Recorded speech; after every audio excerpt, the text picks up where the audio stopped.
profitez, bonnes gens, des derniers jours d'école pour retrouver ce qui a su nous faire vibrer un temps. Le point commun entre Eric, David, Jonathan et Jo.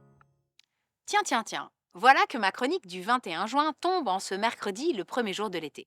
Il me fallait le célébrer.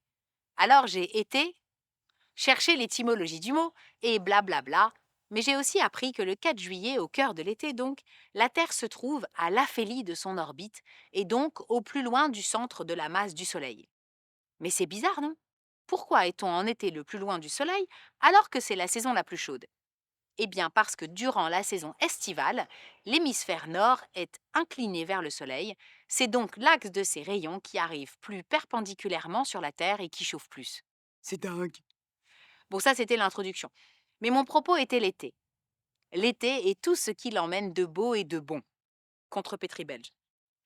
J'aime ainsi écouter les chansons qui lui rendent hommage et replonger dans ces envolées lyriques qui, des Négresses vertes à Niagara, en passant par Joe Dassin, David et Jonathan ou encore Éric Chardin, nous rappellent qu'il est bon de se coller serré pendant tout l'été. Alors profitez, bonnes gens, des derniers jours d'école pour retrouver ce qui a su nous faire vibrer un temps.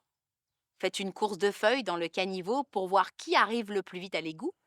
Enlevez vos sandales et mettez vos doigts de pied sur les pelouses en prenant bien soin de les écarter doucement pour que ça chatouille un peu.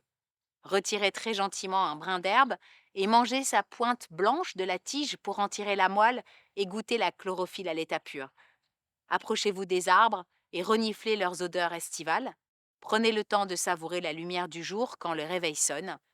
Et n'oubliez pas de remercier le ciel, de nous donner une fois de plus de longues soirées douces, où le rose se mélange à l'ocre, et où l'amour et l'amitié se retrouvent une fois de plus à trinquer au son des cigales.